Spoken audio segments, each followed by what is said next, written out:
चलिए शुरू करते हैं। 1 मिनट दीजिए बस।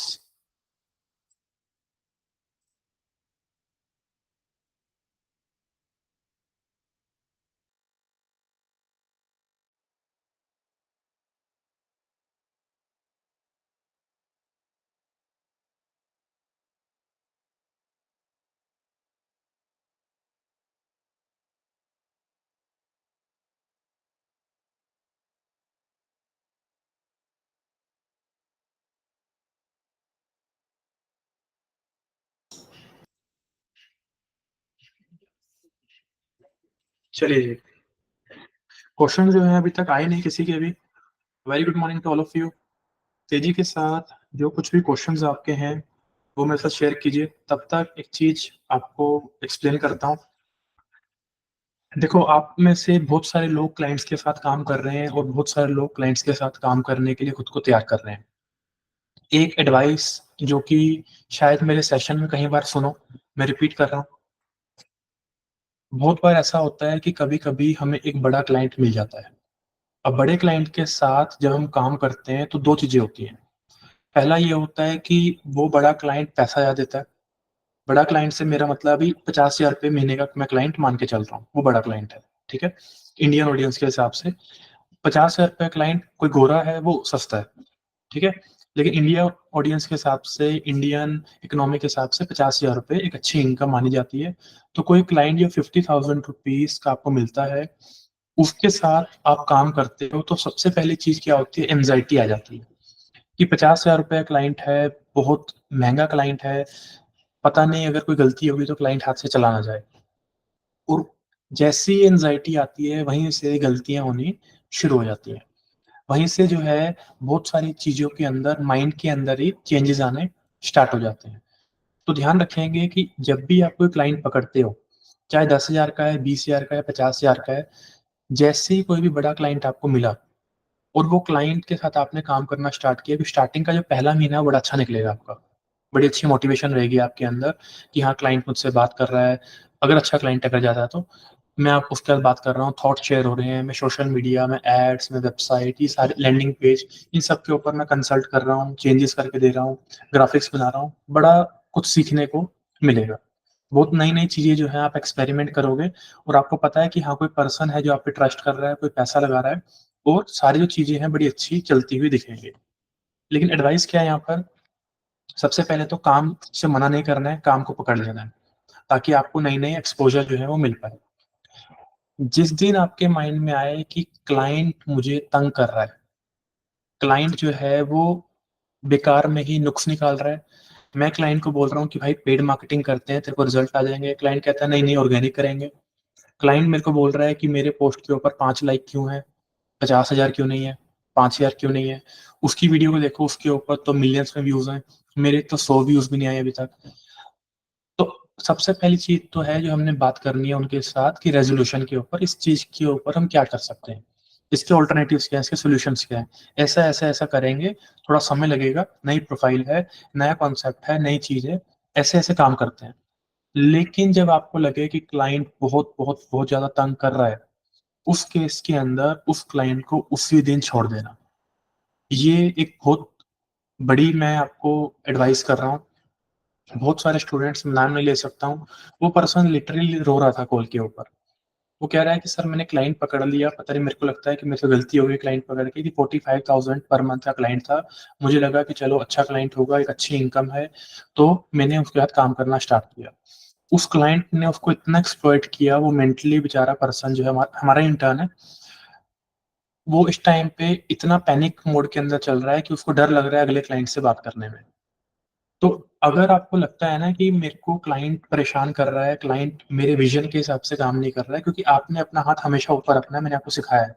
यू आर द मार्केटर, आपको बहुत क्लाइंट है।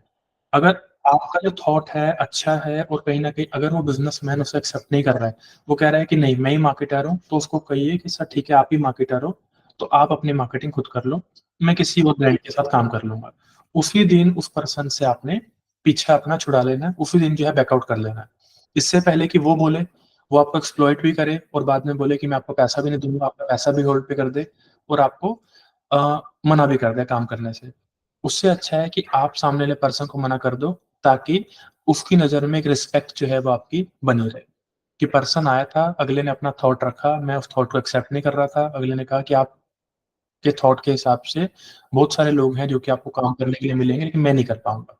तो बेटर है कि आप किसी और के साथ काम कीजिए। तो अपने आप को एक्सप्लॉइट नहीं होने देना है।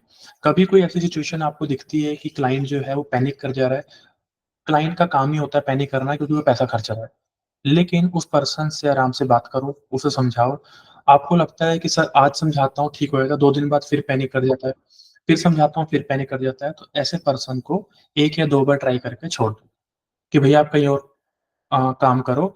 क्यों? क्योंकि जितना माइंड आप उस क्लाइंट के पीछे लगाओगे, अगर उतना ही माइंड नए क्लाइंट्स को लेकर आने में लगा लिया, तो बहुत अच्छे-अच्छे क्लाइंट्स मार्केट के अंदर हैं। बिल्कुल भी परेशान नहीं करते। आज मैं क्यों अपनी डिजिटल मार्केटिंग एजेंसी रन कर पा रहा हूँ, बहुत क्लाइंट है। डेली के मैं कम से कम भी 3, 4, 5 क्लाइंट को सामने से मना करता हूँ कि भैया आपके पास होगा 50,000 70,000 मुझे देने के लिए, हम काम नहीं कर सकते। क्यों? क्योंकि अगर आप काम करवाने के लिए आए हो तो हमारी शर्तों पे काम होगा, आपको अपनी शर्तों पे काम करवाना है, तो मार्केट में बहुत सारे फ्रीलांसर्स भी हैं और एजेंसीज़ भी हैं। तो एक क्लाइंट आता है, 10 आ जाते हैं, राइट? तो मेन चीज़ क्या है कि माइंड के अंदर स्टेबिलिटी होनी बड़ी ज़रूरी है। आप एक ही क्लाइंट के ऊपर आपने ये नहीं समझना है कि सब कुछ यही है। दूसरी बड़ी एडवाइस क्या है? एक क्लाइंट के ऊपर डिपेंड नहीं रहना है। चाहे वो जितना मर्ज़ी बड़ा क्लाइंट हो, अगर वो क्लाइंट गया, कुछ भी हो सकता है, कोई मेडिकल इश्यू की वजह से उसने कहा कि 1 महीना मैं पॉज़ लेना चाहता हूँ। फाइनेंशियल क्राइसिस हो गई। मेरे साथ एक फाइनेंशियल फ्रॉड हो गया, तो मेरे को 2 लाख रुपए नुकसान हो गया। जो पैसा ऐड में डालना था, जो आपको देना था, वो पैसा तो चोर ले गया। तो 1 डेढ़ महीना मुझे दो। अब उसने तो 1 डेढ़ महीना ले लिया, उसका बैकअप था, आपके पास तो नहीं था। अब आपकी 1 डेढ़ महीने के लिए इनकम ज़ीरो हो गई। मोटिवेशन में आकर अपनी अगर करंटली कहीं पे आप जॉब कर रहे हो या किसी भी चीज़ एग्रीमेंट के अंदर बंधे हुए हो जहाँ से आपको इनकम आ रही है, उस इनकम को आपने लात नहीं मारनी। ये भी हमारी इंटर्न्स ने करी थी, ठीक है? 3-4 महीने पहले की बात बता रहा हूँ। 2 क्लाइंट आ गए, 30-30 हज़ार रुपए के 60,000, सर जॉब तो कर रहा हूँ 15,000 रुपए की। दोनों क्लाइंटों को पकड़ा और जॉब को मना कर दिया। दोनों ही क्लाइंट अगले महीने चले गए और पर्सन वापस ज़ीरो पर। और इसलिए मैंने आपको बताया, जब तक 3, 4, 5 महीने क्लाइंट के साथ काम करने एक्सपोज़र ना हो जाए, तब तक अपनी रनिंग इनकम को बिल्कुल भी लात नहीं मारनी। चाहे कम है, ज़ीरो से बहुत अच्छी है। डन? तो पहली एडवाइस क्या है जी, कि आपने अपने आप को एक्सप्लॉइट होने नहीं देना है, चाहे जितना मर्ज़ी बड़ा क्लाइंट हो। सीखने को मिलता है, सीखो। अपनी तरफ से बेस्ट देने का कोशिश करो, लेकिन कम्युनिकेशन बिल्कुल क्लियर रखो कि मैं मार्केटर हूँ, मैं डिसाइड करूँगा कि कंपनी के अंदर क्या-क्या चीज़ें कैसे-कैसे होंगी। क्लाइंट को हमेशा ये बात बोलनी है कि आप ये डिसाइड करो कि क्या चीज़ बेचनी है, कितने में बेचनी है, कैसे बेचनी है ये मुझे मत सिखाना। कैसे बेचने के लिए ही आपने मुझे हायर किया है, क्योंकि I am the marketer, you are not. You are business owner. तो प्रोडक्ट कहाँ से लेकर आना है, कितने मार्जिन में बेचना है, कौन-कौन से एसक्यूज़ होंगे आपकी कंपनी के जो मैं मार्केट करूँगा, वो सब कुछ आप डिसाइड करो, मुझे कोई मसला नहीं है। लेकिन बेचना कैसे है, सोशल मीडिया पे कौन-सी रील डालेगी, क्राउज़ल जाएँगे, सिंगल पोस्ट होगी, ऐड कैसे लगेगी, स्टोरी पे दिखानी है या फिर रील में दिखानी है, वो सारी चीज़ें मैं डिसाइड करूँगा। मुझे इंप्रेशन बेस्ड मार्केटिंग चाहिए, मुझे क्लिक बेस्ड मार्केटिंग चाहिए, ये भी मैं डिसाइड करूँगा। मुझे इन्फ्लुएंसर मार्केटिंग करनी है या फिर मेरे लिए पेड मार्केटिंग ही सफिशिएंट है, ये भी मैं डिसाइड करूँगा, राइट? और ये सारी चीज़ें डिसाइड करने के लिए ही हम शाम को सेशन के अंदर मिलते हैं। जब आप क्लाइंट से बात करते हो, मेरे से स्ट्रैटेजीज़ भी लिया करो। ठीक है? यही स्ट्रैटेजी लेने के लिए बिज़नेस ओनर मेरे ऑफ़िस में आते हैं, 21,000 रुपए मुझे 1 घंटे का पे करते हैं। मैं स्ट्रैटेजी लिख कर देता हूँ और वो 1 महीना के लिए चले जाते हैं, उस चीज़ों को इम्प्लीमेंट करते हैं। और वो सारा एक्सेस आपके लिए इंटर्नशिप प्रोग्राम में फ्री ऑफ कॉस्ट प्रोवाइडेड है। तो कोशिश किया करो, जितने ज़्यादा क्लाइंट से बात कर सकते हो करो। शाम के टाइम पे अपने क्वेश्चन पहले लिख कर लेकर आया करो। क्वेश्चन लिख दिए, स्ट्रैटेजी ली, ताकि आपका जो माइंड है उसके अंदर एक्सपोज़र बिल्डअप होना शुरू हो। एक क्लाइंट की स्ट्रैटेजी मैंने दी, हो सकता है कल को जब दूसरा मिले तो आपको स्ट्रैटेजी लेने ना आना पड़े। आप खुद जो है स्ट्रैटेजी बना पाओ, खुद जो है थोड़ी-सी उसके अंदर अल्टरिंग कर पाओ, राइट? यहाँ तक चीज़ें क्लियर है जी?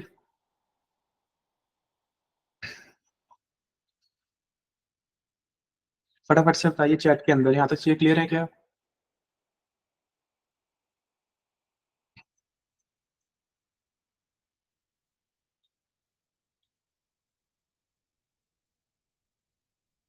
चलिए बैक टू द क्वेश्चन्स।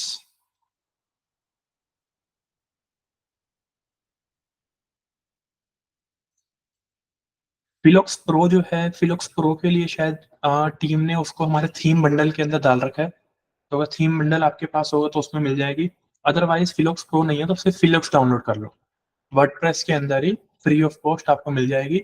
फिलॉक्स लिखोगे तो थीम को इंस्टॉल कर लेना, या फिर फिलॉक्स की ऑफिशियल वेबसाइट है, वहां से भी कर सकते हो। प्रैक्टिस कर रहे हो तो प्रैक्टिस के लिए कोई भी थीम चलेगी। लेकिन हाँ, अगर फिलॉक्स के ट्यूटोरियल देखे हैं आपने और फिलॉक्स करना चाहते हो यूज, तो रिकमेंडेड है, कर सकते हो, काफी अच्छे टेम्पलेट मिल जाते हैं।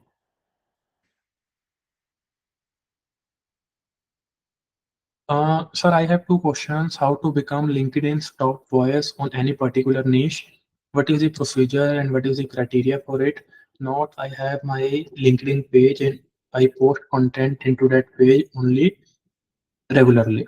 But I have no post any content into my personal LinkedIn account. So should I change the strategy? देखो, पेज को इन लिंक्डइन प्रमोट नहीं करेगा। किसको प्रमोट करेगा? प्रोफाइल को प्रमोट करेगा, क्योंकि आप जो आपके जो कनेक्शन बनेंगे वो आपकी प्रोफाइल के ऊपर बनेंगे। तो जब आपकी प्रोफाइल के ऊपर आप कंटेंट डालना स्टार्ट करोगे और लोग उसको देखेंगे, अच्छा कंटेंट होगा, उसको शेयर करेंगे, उस पे इंप्रेशन आएंगे, उस पे व्यूज आएंगे, तो आपके कनेक्शन बिल्डअप होंगे। कनेक्शन बिल्डअप होंगे तो फिर आप लोगों के सजेशन में जाना स्टार्ट करोगे। लोगों के सजेशन में जाओगे तो लोग, हो सकता है कि आपको एंडोर्स करना स्टार्ट करें आपकी स्किल के लिए। ठीक है? अगर आप लोग भी आपस में कनेक्टेड होते हो इंस्टाग्राम लिंक्डइन के ऊपर, तो कोशिश किया करो कि एक दूसरे की स्किल्स को एंडोर्स किया करो। एंडोर्स करने से क्या होता है, जो रिक्रूटर्स होते हैं या फिर जो बिजनेस ओनर्स होते हैं, उनके सामने ऐसी प्रोफाइल जो है जल्दी प्रमोट हो जाती है। ठीक है? वो जैसे ही वो आपकी प्रोफाइल के ऊपर आते हैं, जब उनको दिखता है कि आपने स्किल लिखी हुई है डिजिटल मार्केटिंग और उसको 20 लोगों ने एंडोर्स किया है। एंडोर्स मतलब 20 लोगों ने उस स्किल के बारे में बोल रखा है कि हाँ, इस मैं एग्री करता हूँ कि इसको, एक पर्सन को स्किल आती है। तो रिक्रूटर को या बिजनेस ओनर को या क्लाइंट को दिखता है कि हाँ, 20 लोगों ने जब सामने से बोल रखा है, इसकी स्किल के लिए थम्स अप दे रखा है, तो why not, I should try him, ये और हर। तो अगर आप आपस में लिंक्डइन पे आपका कोई सर्कल बनता है, दोस्त बनते हैं, तो कोशिश किया करो, अगर डीएम वगैरह के ऊपर भी पहुंच जाते हो, तो अपने आप को जल्दी से जल्दी एंडोर्स करवा लो उनसे, कि आप मेरे प्रोफाइल पे जाइए, मेरे स्किल के ऊपर जाइए, उस पर टैप कीजिए और उसको एंडोर्स कर दीजिए। ठीक है? Back to the point, LinkedIn के ऊपर कोशिश करो, अगर आप लिंक्डइन के ऊपर ब्रांडिंग पर्पस के लिए आए हो, लिंक्डइन के ऊपर आप कंटेंट के पर्पस से आए हो, तो पर्सनल आईडी के ऊपर कंटेंट डालना जरूरी है। लिंक्डइन के ऊपर मान लो मैंने कंपनी पेज बनाया, तो कंपनी पेज बनाने का अभी कोई लॉजिक नहीं है। फॉर एग्जाम्पल, अगर मैं खुद से कंटेंट डालता हूँ तो लोग किसके साथ कनेक्ट हो रहे हैं? मेरे साथ कनेक्ट हो रहे हैं। मैं अपने नाम का पेज नहीं बनाऊंगा। मैं पेज किसके नाम का बनाऊंगा? पेज बनाऊंगा अपनी कंपनी के नाम का, यूथ बाबा अकेडमी का। यहाँ पे हमारी कंपनी की एचआर हमारी कंपनी के बारे में कुछ पोस्ट कर देगी, या फिर कुछ स्टूडेंट के जो जो हमें क्या बोलते हैं इसको, रिक्रूटमेंट करनी है, उसके रिगार्डिंग जो है जॉब पोस्ट कर देगी। ये सारी चीजें जो है हम अपनी कंपनी पेज के ऊपर कर सकते हैं, कि हमारी सेलिब्रेशन थी, हमारी मीटिंग थी, हमारी जॉब्स हैं, ये वैकेंसीज हैं, ताकि जो लोग हमारी कंपनी को जानते हैं, उन लोगों को हमारी कंपनी के बारे में और अपडेट्स मिलती रहे। लेकिन जो मुझे जानता ही नहीं है, जो मेरी कंपनी को जानता नहीं है, तो मेरी कंपनी प्रोफाइल को तो वैसे ही फॉलो नहीं करेगा। तो बेटर है कि पर्सनल आईडी का यूज करो, कनेक्शन बिल्डअप करो, उनके कंटेंट को लाइक करो, कमेंट करो। अपनी आईडी के ऊपर भी लोग आएंगे, कमेंट करेंगे, लाइक करेंगे। ये एक्सपेक्ट नहीं करना है कि सिर्फ मैं कंटेंट पोस्ट करूंगा, लोग आएंगे, लोग मुझे फॉलो करना स्टार्ट करेंगे, ऐसा नहीं होगा। आप एंगेज करो लोगों के साथ, अगर आपको अपनी प्रोफाइल को बूस्ट करवाना है।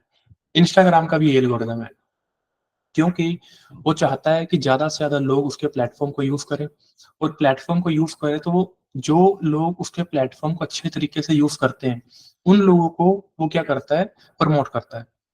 आप कभी आज़मा कर देखना कि आप कोई इंस्टाग्राम हैंडल यूज़ करना, जो भी आपके दोस्त हैं, अपने दोस्तों की प्रोफ़ाइल के ऊपर कमेंट्स करना स्टार्ट करना। 15, 20, 30 दिन तक आप कमेंट करना, रैंडमली किसी पे कमेंट कर दिया, किसी को लाइक कर दिया, किसी को सेव कर दिया, और अचानक से उस प्रोफ़ाइल के ऊपर कोई रील पोस्ट करना। वो रील 10-15 हज़ार व्यूज़ आपको देकर जाएगी। क्यों? क्योंकि लिंक इंस्टाग्राम को पता है कि इस पर्सन को मुझे अपने साथ एंगेज रखना है। तो उसकी जो एआई है वो इतनी खतरनाक है कि वो आपके यूज़र बिहेवियर को पढ़ रही है। तो जैसे ही उसने देखा कि ये पर्सन इंस्टाग्राम पे अच्छे से एंगेज करता है लोगों के साथ, अगर ये कोई रील कंटेंट पोस्ट कर रहा है, तो मेरी जिम्मेदारी बनती है इसको रोकने के लिए, इसको थोड़ी मोटिवेशन दी जाए। तो इसको मोटिवेशन देने के लिए मैं थोड़ा सा इसको रीच दे देता हूँ। रीच आएगी तो लोग आएंगे, लोग आएंगे तो ऑटोमेटिकली आपकी मोटिवेशन आ गई, फिर आप और रील डालोगे।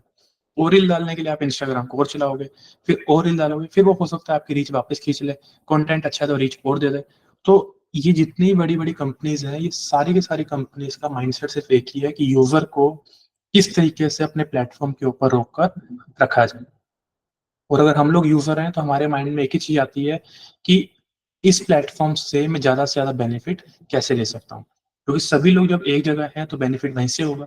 ऐड भी वहीं चलानी पड़ेगी, कम्युनिटी भी वहीं बनानी पड़ेगी, लोगों के साथ कनेक्शन भी वहीं बनाना पड़ेगा, क्लाइंट भी वहीं से लेकर आना पड़ेगा, क्योंकि लोग ही वहीं पर हैं। ठीक है? तो चाहकर भी जो डिजिटल मार्केटर्स हैं, वो इस प्लेटफ़ॉर्म से दूर नहीं हट सकते। तो हमें इसको अपने फ़ेवर के अंदर यूज़ करना पड़ेगा। तो सूरजीत, चाहे इंस्टाग्राम पे हो या फिर लिंक्डइन पे हो, कोशिश करो अपनी पर्सनल आईडी को यूज़ करो। पर्सनल आईडी को जब यूज़ करते चले जाओगे, टॉप क्रिएटर्स के साथ कनेक्ट करोगे, तो धीरे-धीरे करके जो है आपकी प्रोफ़ाइल जो है बूस्ट होनी स्टार्ट होगी। वो जब प्रोफ़ाइल बूस्ट होनी स्टार्ट होगी, बहुत सारी एंडोर्समेंट्स आ जाएगी, तब कह सकते हैं कि एक जर्नी खुलेगी टॉप वॉइसेज़ की। ठीक है? पहले जो है अपनी थोड़ी-सी प्रोफ़ाइल को बूस्ट अप करो, मेरे साथ भी शेयर करना, मैं आपकी प्रोफ़ाइल चेक करूँगा। Sir, even if I post my certificates into Instagram, LinkedIn, Facebook, then how Google will recognize that it is me? Google के पास जो है, जो उसके बोट्स हैं, वो इतने सक्षम है कि वो किसी भी इमेज को क्रॉल कर सकते हैं। उस इमेज के ऊपर क्या लिखा गया है, वो पढ़ सकते हैं। तो जब वो इमेज को पढ़ सकते हैं और उसके ऊपर आपका नाम क्लियरली लिखा गया है, तो हर एक चीज़ जो है वो अपने डेटाबेस के अंदर जाकर कॉपी कर रहे हैं और उसको हर टाइम पे फ़िल्टर करते चले जाएँगे। जैसे ही आपकी कोई नई इन्फॉर्मेशन आएगी, वो नई इन्फॉर्मेशन डाल देंगे। फिर कोई नई इन्फॉर्मेशन आएगी, फिर वो नई इन्फॉर्मेशन डाल देंगे। ठीक है?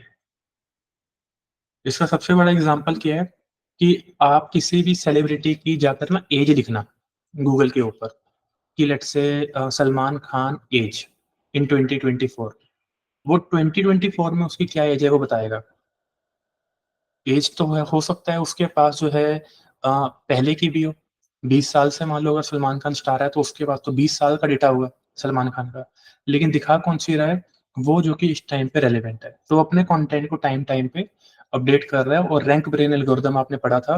रैंक ब्रेन की मदद से वो क्वेरी को एनालाइज़ करता है और आज के टाइम पे जो इंटेंट है यूज़र का देखने के लिए, वो इन्फॉर्मेशन प्रोड्यूस करता है। तो सेम चीज़ है, जब अगर आपको ईएटी की नज़र में अच्छा बनना है, तो कोशिश करना कि ज़बरदस्ती अच्छा नहीं बनना। अपना काम करते चलो, ऑटोमैटिकली वो आपको हर जगह पे स्कैन कर रहा है। आपको पता भी नहीं है, वो हर जगह स्कैन कर रहा है। इस टाइम पे आपका फ़ोन है, वो सुन रहा है आपको, कि आप क्या बात कर रहे हो, किस चीज़ में आपका ज़्यादा इंटरेस्ट है। अभी आप 2-3 बार इसी सेशन में मुझे बोल दो कि सर मुझे ट्रेन की टिकट बुक करनी है, ट्रेन की टिकट बुक करनी है। अभी आपको ट्रेन की एड्स दिखनी शुरू हो जाएँगी। तो कहीं न कहीं जो है, जो कंपनीज़ है, देखा जाए तो एक चक्रव्यूह, जिस चक्रव्यूह के अंदर धीरे-धीरे, धीरे-धीरे जाकर हम लोग अ, घूम रहे हैं, लेकिन रास्ता कोई नहीं है। अगर हम डिजिटल मार्केटिंग के अंदर आए हैं, तो कड़वी सच्चाई है, इस चीज़ के अंदर हमें यूज़ करना पड़ेगा। आगे बढ़ते हैं। गीतांजलि कह रहे हैं कि सर मुझे वेबसाइट बनानी है, क्लासेस ऑलमोस्ट देख ली है मैंने, पर कुछ चीज़ें हैं जो कि समझ में नहीं आई। ठीक है, तो मुझे वेबसाइट बनाने खुद सही होगा या फिर बनवाना उससे एसईओ प्रैक्टिस करूँ या फिर सही रहेगा प्लीज़ गाइड। देखो वेबसाइट जो है ना खुद बनाओ। जहाँ पे आपको लगता है वेबसाइट मुझे समझ में नहीं आई, तो चेक कर लेना उसके ऊपर कोई मास्टर क्लास ना रखी हो। लेकिन वो भी नहीं समझ में आता है, मान लो कोई पर्टिकुलर वेबसाइट आप बनाने की कोशिश कर रहे हो, तो सपोर्ट नंबर के ऊपर मैसेज करना, वहाँ पे क्लियर लिख देना मुझे वेब डिज़ाइनिंग एक्सपर्ट के साथ कनेक्ट करो। जो भी आपकी क्वेरी होगी वहाँ पे उनसे डिस्कस करना। कॉल की नीड पड़ेगी तो वो सामने से आपको कॉल भी करेंगे और आपको हर एक चीज़ के ऊपर डिस्कस करके सॉल्यूशन प्रोवाइड कर देंगे। कि अगर वर्डप्रेस के ऊपर साइट बना रहे हो तो ये ऐसे वर्डप्रेस इंस्टॉल करना है, ये प्लगइन्स लगेंगे, ये थीम लगेगी, इस तरह का टेम्पलेट आप बनाइए, ऐसा हेडर, ऐसा फुटर वो सब बता देंगे आपको। बनवाएँगे लेकिन आपसे, ताकि प्रैक्टिस आपकी वो बनाकर नहीं देंगे, बनवाएँगे आपसे, okay?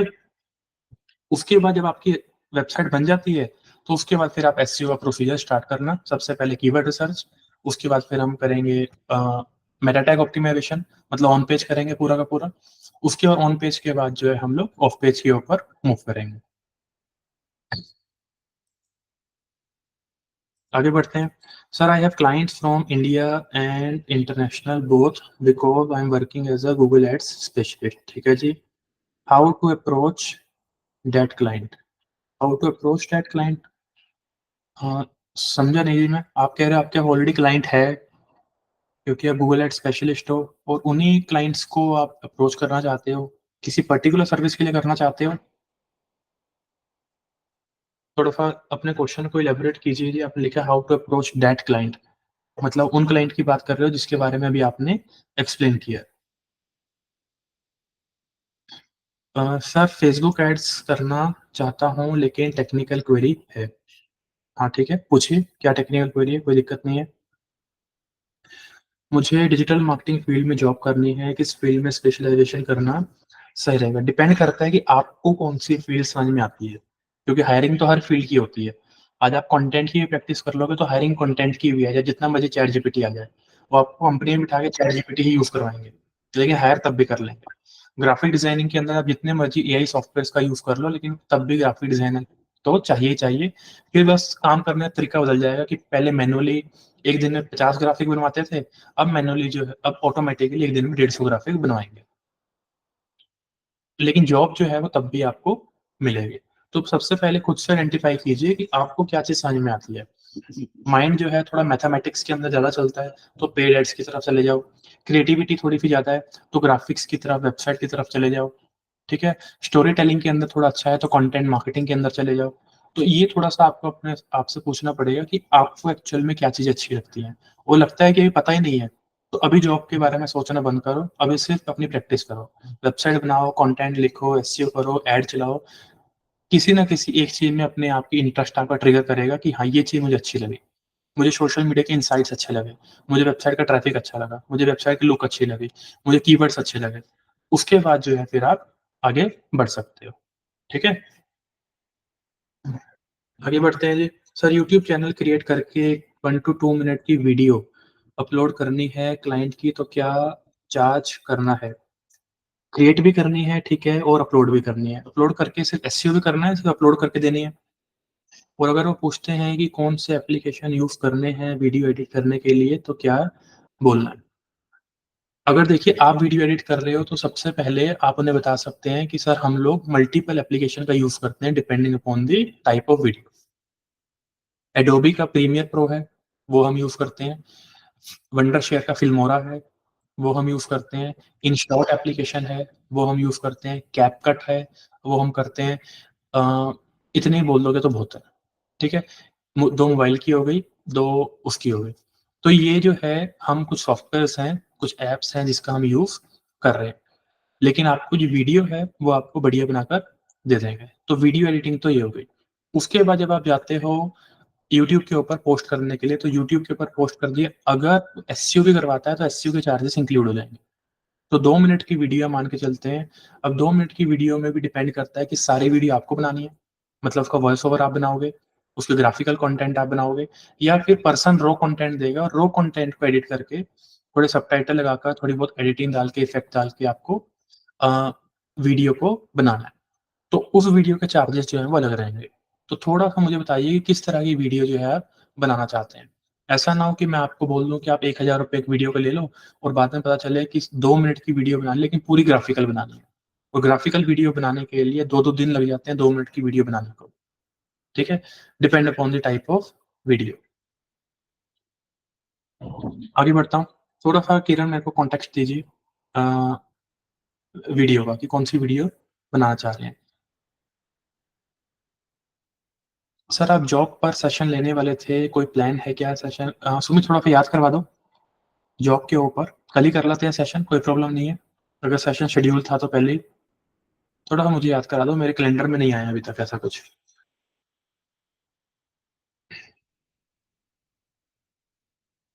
Sir client brochure share करने के लिए बोलते हैं हेडशॉट से रिलेटेड, तो हमारे पास कुछ हो तो इसके लिए कंपनी प्रोफाइल शेयर कीजिए। कंपनी प्रोफाइल भिजवाई थी ना आपको? कंपनी प्रोफाइल शेयर कीजिए। कंपनी प्रोफाइल जो है एक बार माँग लीजिएगा अपने काउंसलर से, वो दे देंगे आपको।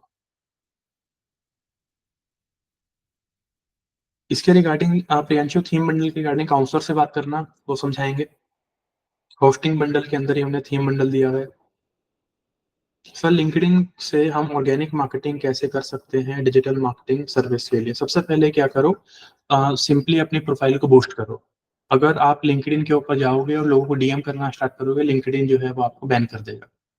वहाँ पे आके अपनी क्रेडिबिलिटी बनाओ, अच्छी बायो डालो, बायो के अंदर अच्छी डेजिग्नेशन डालो, अपने कंटेंट को डालना स्टार्ट करो, दूसरों के कंटेंट पे एंगेज करना स्टार्ट करो। कम से कम भी 1 डेढ़ महीना अपनी प्रोफाइल को पुराना करो। उसके ऊपर कंटेंट डाल-डाल कर लोग एंगेज करके, ठीक है? वहाँ से अपने आप ही कनेक्शन बनने शुरू हो जाएँगे, कुछ डीएम आने स्टार्ट हो जाएँगे।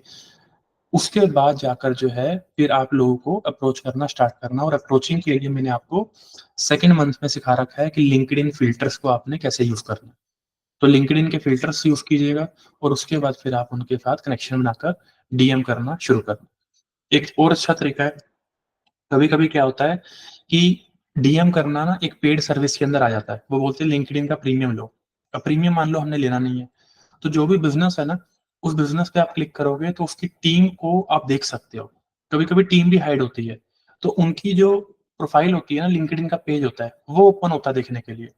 तो जब लिंक्डइन के पेज पे जाते हो और जाकर आप देखते हो कि किस-किस ने उनकी पोस्ट को लाइक किया है, तो वहाँ पे बड़ी बार जो है ओनर की आईडीज़ मिल जाती है। उन ओनर्स को सर्च करके उनके साथ आप कनेक्शन जो है बिल्ड कर सकते हो। अगर उन्होंने आपकी कनेक्शन रिक्वेस्ट एक्सेप्ट कर ली, तो फिर आप उनको डीएम करने के लिए भी एलिजिबल हो जाते हो। तो जैसे ही आप उनको डीएम करोगे, तो वहाँ पे आपका पैसा नहीं लगेगा। तो प्रीमियम के अंदर क्या होता है कि बस आपने कंपनी का नाम लिखा, सारे लोग आ गए, एक-एक करके सबको आपने डीएम कर दिया। कोई जो है रोक-टोक नहीं होती है। लेकिन लिंक्डइन प्रीमियम के अंदर भी जो है कहते हैं कि सिर्फ़ 60 लोगों को आप कॉन्टैक्ट कर सकते हो, 50 लोगों को आप कॉन्टैक्ट कर सकते हो। आज की डेट में क्या चल रहा है, वो देखना पड़ेगा। उस केस के अंदर लिंक्डइन प्रीमियम जो है फिर वो ऑब्सोलीट हो जाता है। तो बेटर है कि जो लिंक्डइन के फ़िल्टर्स हैं ना, उसी को अगर आप अच्छे से यूज़ कर लोगे, तो काफ़ी सारी चीज़ें मिल जाएँगी। दूसरा, जो क्रिएटर्स हैं, ठीक है? कि जो क्रिएटर्स हैं, उनको जाके सबसे पहले आप फ़ॉलो कर लो। उनको जाके जब फ़ॉलो करोगे, तो उन लोगों ने अपनी कम्युनिटी को ऑलरेडी बिल्ड अप किया हुआ है। क्रिएटर मतलब वो क्रिएटर जो कि बिज़नेस ओनर के लिए कंटेंट बनाते हैं। तो फाइनेंस वालों को सबसे पहले जाके पकड़ो, क्योंकि फाइनेंस का कंटेंट देखेगा बिज़नेस ओनर, तो जो-जो लोग उनके कंटेंट के ऊपर कमेंट करते हैं, उन लोगों की प्रोफाइल को विज़िट करो। जो लोग उनकी प्रोफाइल को विज़िट करोगे और उनकी प्रोफाइल में लिखा हुआ है कि वो एक बिज़नेस ओनर है, ठीक है? या फिर वो मार्केटिंग मैनेजर हैं, उन लोगों को जाके कनेक्शन रिक्वेस्ट सेंड कर दो। लिंक्डइन जो है इंस्टाग्राम की तरह नहीं है, मेरे को अपने फॉलोअर्स इंक्रीज़ करने हैं, कि हर एक को जो मिला उसको कनेक्शन रिक्वेस्ट भेजते जा रहे हो। वहाँ पे अच्छे कनेक्शन बिल्ड करो, अच्छा नेटवर्क बिल्ड करो। अच्छा नेटवर्क बिल्ड करते हो तो बहुत सारे बिज़नेस ओनर तो अपनी जो कॉन्फ्रेंसेज़ होती है उसको इनवाइट करने के लिए बुला लेते हैं। मतलब उसको अटेंड करने के लिए इनवाइट भेज देते हैं, कि आप आइए, आप हमारे साथ जो है इसको अटेंड कीजिए। तो वहाँ पे नेटवर्किंग की जो अपॉर्च्युनिटीज़ हैं वो बड़ी ज़्यादा खुल जाती है। तो लिंक्डइन के माइंडसेट के साथ ही आपने करना है यूज़। जो यूथ है ना, यूथ इस चीज़ को नहीं समझता है। उसके लिए वो एक साधारण सा प्लेटफ़ॉर्म है जैसे फ़ेसबुक है। जैसे आप कॉर्पोरेट के अंदर आते हो, कहीं पे जॉब करने स्टार्ट कर देते हो या फिर बिज़नेस करना स्टार्ट कर देते हो, तब आपको एक्चुअल में लिंक्डइन समझ में आना शुरू होता है। तो बेटर है कि लिंक्डइन को थोड़ा प्रोफ़ेशनल तरीके के साथ आपने यूज़ करना है, और बहुत सारे जो कनेक्शंस हैं वो ऑटोमैटिकली आपके बनेंगे और बहुत सारी नेटवर्क की अपॉर्च्युनिटीज़ बन जाएँगी, राइट? आगे बढ़ते हैं। अभिरूप कह रहे हैं कि सर ऐड से रिलेटेड डाउट है, आपसे बात करनी है, काइंडली अनम्यूट। ठीक है, अभिरूप बात करते हैं अभी आपसे।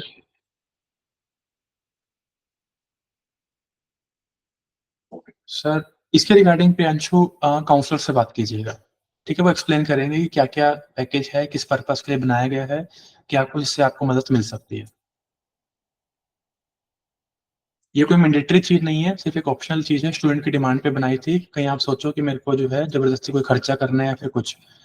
ये समझ लेना एक बार अपने काउंसलर से, अगर आपके मतलब की चीज़ है, तो मार्केट में बहुत ज़्यादा पैसा खर्चा करने की नीड नहीं है। अकेडमी ने इसके लिए एक सॉल्यूशन बना दिया था आपके लिए। जीएमबी सर्विस को कैसे अपने पोर्टफोलियो में ऐड कर सकते हैं? जीएमबी सर्विस को पोर्टफोलियो में ऐड करना है। जीएमबी आई गेस रिजल्ट्स को आप पोर्टफोलियो में ऐड करोगे, सर्विस को तो पोर्टफोलियो में कोई ऐड नहीं करता है। सर्विस को अपने ब्रोशर में ऐड किया जाता है कि ये सर्विस हम प्रोवाइड करते हैं। अगर आप रिजल्ट्स की बात कर रहे हो, तो जो भी जीएमबी प्रोफाइल है उसका स्क्रीनशॉट लो और उस स्क्रीनशॉट को जो है वो अपने साथ लगाओ। उसके बाद जो उनके रिव्यूज़ हैं, उस रिव्यूज़ के अंदर जो 5 स्टार रिव्यूज़ हैं, उसको जो है उसका एक स्क्रीनशॉट लगाओ। उसके जो इनसाइट्स हैं, ठीक है? उस इनसाइट के स्क्रीनशॉट को अपने साथ लगाओ कि कितनी कॉल आई, कितने मैसेजेस आए, कितने इंप्रेशन आए, ताकि सामने वाले पर्सन को दिख सके, क्योंकि अगर मेरे को आपसे सर्विस लेनी है, तो मेरे पास भी तो कुछ ना कुछ होना चाहिए। फॉर एग्ज़ाम्पल मेरी प्रोफ़ाइल पे आते हैं 200 विज़िट, 200 इंप्रेशन, और आपने जो रिज़ल्ट दिखाए हैं उसपे हैं 25,000 इंप्रेशन। तो मेरे माइंड में तो आएगा ना यार, मेरे को 200 भी नहीं आ रहे हैं, ये 25,000 का रिजल्ट दिखा रहे हैं, तो कुछ ना कुछ तो ऐसा होगा जो मुझे नहीं आता है, इनको आता है। उस चीज के 10,000 15,000 जो आप चार्ज करोगे वो मैं दूंगा। तो क्लाइंट को एट द एंड क्या चाहिए? रिजल्ट चाहिए। आपके अपने रिजल्ट नहीं है तो मैंने आपको 2-3 तरीके सिखा रखे हैं। एजेंसी के साथ मिलकर काम कर लो। दूसरी चीज, कुछ क्लाइंट के फ्री में काम कर लो ताकि रिजल्ट्स आ जाए। तीसरी चीज, फाइवर के ऊपर, अपवर के ऊपर सेम जॉब पोस्ट डाल दो जिस चीज का क्लाइंट है, वहां से पोर्टफोलियो मंगवाओ, रिजल्ट्स मंगवाओ, अपना रिजल्ट बोल के क्लाइंट को शेयर कर दो। लेकिन वहां पे नियत साफ होनी चाहिए कि जो प्रोजेक्ट मैं पकड़ रहा हूँ उसके ऊपर मैं काम कर दूंगा। ऐसा ना हो कि आपने काम पकड़ लिया और आपसे काम ना हो। ठीक है? सामने वाले पर्सन का पैसा भी खराब हो जाएगा और टाइम भी खराब हो जाएगा। सर पेज रैंक कितने दिन में होता है? कौन से पेज की बात कर रहे हो जी? कॉन्टेक्स्ट दीजिए। सर गूगल क्लाउड प्लेटफॉर्म किस लिए यूज होता है? अलग अलग चीजों के लिए यूज होता है। जैसे मान लो मेरे को किसी को नोटिफिकेशन भेजनी है तो उसके लिए गूगल क्लाउड सर्विस यूज कर सकता हूँ। मेरे को ओटीपी भेजने हैं उसके लिए गूगल क्लाउड यूज कर सकता हूँ। मुझे कुछ चीजों को होस्ट करना है उसके लिए कर सकता हूँ। तो अलग अलग पर्पस है जिसके लिए गूगल क्लाउड का यूज किया जा सकता है।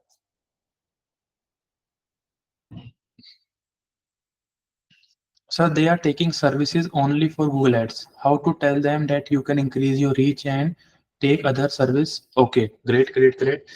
देखो गूगल एड की सर्विस अगर वो आपसे ले रहे हैं तो सबसे पहली चीज तो ये है कि आपको पता है कि एक्चुअल में उनका इंटेंट क्या है। कौन लीड की एड चलवा रहा है आपसे, कौन ट्रैफिक की एड चलवा रहा है, कौन सेल्स की एड चलवा रहा है। तो उस चीज के लिए सबसे पहले तो उनकी ब्रांड की ऑडिट करनी बड़ी जरूरी है कि उनका इंस्टाग्राम कैसा चल रहा है, उनका लिंक्डइन कैसा चल रहा है अगर वो लिंक्डइन वाले क्लाइंट है, उनका वेबसाइट कैसी चल रही है, उनकी गूगल के ऊपर कैसी प्रेजेंस है, उनका एसईओ कैसे हो रहा है।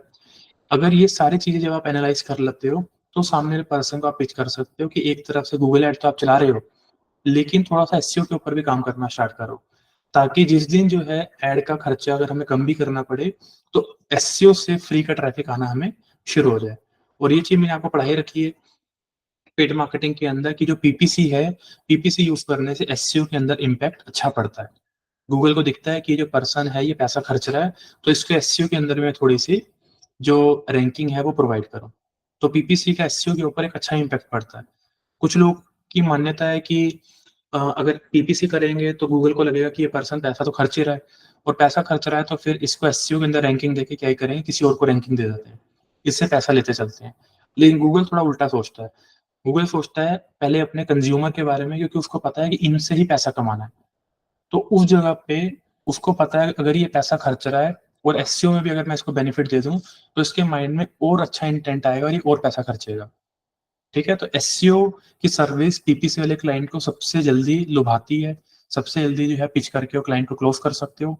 तो एसईओ तो सबसे जल्दी पिच कीजिएगा। बाकी जो अगर आप गूगल एड चला रहे हो तो लैंडिंग पेज की सर्विस हो सकता है आप देते हो ऑलरेडी कि लैंडिंग पेज ऐसा होना चाहिए, ऐसा होना चाहिए।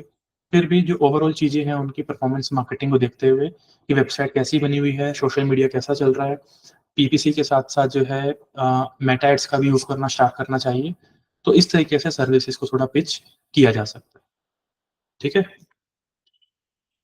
आगे बढ़ते हैं। सर कोडिंग वेबसाइट पे एसईओ करना वर्डप्रेस का फॉर्मूला सेम? हाँ बिल्कुल सेम है जी, बस वेबसाइट का स्ट्रक्चर अलग है कि वर्डप्रेस के थ्रू बनाई गई है या फिर कोडिंग के थ्रू बनाई गई है। एसईओ तो सेम ही है ना। वही साइट मैप है, वही रोबोट्स डॉट टीएक्सटी है, बस वर्डप्रेस पे प्लगइन के माध्यम से हम ऑटोमेटिकली कर लेते थे, कोडिंग वेबसाइट पे आपको मैन्युअली करना पड़ेगा। बस, और कुछ नहीं है। फाइल मैनेजर में जाके आपको साइट मैप डॉट एक्सएमएल की फाइल बनानी पड़ेगी। फाइल मैनेजर में जाके आपको रोबोट्स डॉट टीएक्सटी की फाइल बनानी पड़ेगी। उस फाइल को जो है नोटपैड के अंदर आपने पहले एडिट करके रखा होगा जैसे वर्डप्रेस के ऊपर करते हो। डन है? फिर भी कोई दिक्कत आती है तो सपोर्ट नंबर के ऊपर पूछ लेना। सर मेरा एड मैनेजर 2 बार बैन हुआ था इसलिए कॉन्फिडेंस लो है। एक लीड क्लाइंट को कैसे हैंड ओवर करें? अच्छा, लीड जो है क्लाइंट्स को कैसे हैंड ओवर करें? दो तरीके हैं। पहली चीज तो ये कि उनको सीआरएम के साथ कनेक्ट कर दो। अगर क्लाइंट कोई सीआरएम यूज कर रहा है तो जैसे सेल्स फोर्स को यूज करते हैं कुछ लोग, या जो अपने अपने लोगों को पता है कोई जो सीआरएम को यूज कर रहा है। लेकिन अगर सीआरएम नहीं है तो एड्स को डाउनलोड करो और एड्स के अंदर जाओ, लीड्स को डाउनलोड करो। लीड्स को डाउनलोड करने के बाद जो है उसके अंदर जो भी इररिलेवेंट कॉलम है, campaign name, ad set name, ad name, वो सारा डिलीट करो। जो रेलेवेंट लीड का डेटा है उसकी एक्सेल फाइल क्लाइंट को भेज दो। बस ये एक तरीका है। अगर ऑटोमेशन बना दोगे उनके लिए तो जो फॉर एग्जांपल कि अगर मैं अपनी बात करता हूँ, तो अगर मैं कभी अपनी लीड जनरेशन की ऐड चलाऊँगा, तो जैसे ही पर्सन मेरे फॉर्म को फिल करेगा, ऑटोमैटिकली मेरी व्हाट्सएप की एपीआई है उसको मैसेज भेज देगी कि अभी-अभी आपने हमारा मेटा का फॉर्म फिल किया है, बताइए किस तरह से आपकी मदद कर सकते हैं। ताकि उसको लगे कि कंपनी ने बहुत जल्दी मुझे रिस्पॉन्ड कर दिया। अगर हमारे उसके व्हाट्सएप के ऊपर आओगे, हमारा सपोर्ट नंबर है, उसके ऊपर ऑटोमेटिकली रोबोट्स जो हैं वो इनेबल्ड है। आप आधी रात को ही मैसेज करोगे तो आधी रात को भी ऑटोमेटिकली आपको मैसेज आ जाएगा। ऑल्दो सपोर्ट सिस्टम जो है चौबीसों घंटे वैलिड रहता है, स्टिल हमने जो ऑटोमेशन है वो इनेबल की हुई है कि हमारे पास क्योंकि सेल्स की टीम नहीं है, यूथ बाबा अकेडमी के पास हम सेल्स के ऊपर फोकस नहीं करते हैं। कोई भी जो स्टूडेंट है जो हमारे इंटर्नशिप प्रोग्राम में है, कभी उसको कॉल नहीं गई होगी कि आपने अभी तक एनरोल नहीं किया है, कब एनरोल करोगे? जल्दी कर लो, ये ऑफर आपके हाथ से चला जाएगा। बहुत सारे स्टूडेंट कर रहे हैं, कभी नहीं करेंगे। व्हाट्सएप के ऊपर आते हैं, वहाँ पे हमारे रोबोट्स हैं, हर 15 दिन में कैंपेन हमारा शेड्यूल्ड होता है। 15 दिन के बाद एक रिमाइंडर मैसेज चला जाता है कि इस तरह से कोई वेबिनार होने वाला है या फिर कोई ऑफर हमारा आज चलने वाला है, ऑफर आ गया है, बस ये चीज़। तो किस लिए बनाई गई है? ताकि हमारे पास हमें एक-एक लीड को मैन्युअली टारगेट ना करना पड़े। जिसका इंटेंट होगा वो खुद ब खुद ढूँढता हुआ चला आएगा। सेम चीज़ अगर आप अपने क्लाइंट को पिच करना चाहते हैं कि हम आपके लिए व्हाट्सएप ऑटोमेशन बनाते हैं और व्हाट्सएप ऑटोमेशन बनाने का 15-20 हज़ार रुपए बड़े प्यार से मिल जाएगा कि आप कब तक से जो है सर मैन्युअली सब कुछ करोगे। बढ़िया है ना कि फेसबुक के ऊपर फॉर्म फिल करें, व्हाट्सएप के ऊपर मैसेज चला जाए और आगे आपका जो रोबोट है वो उससे खुद बात कर ले।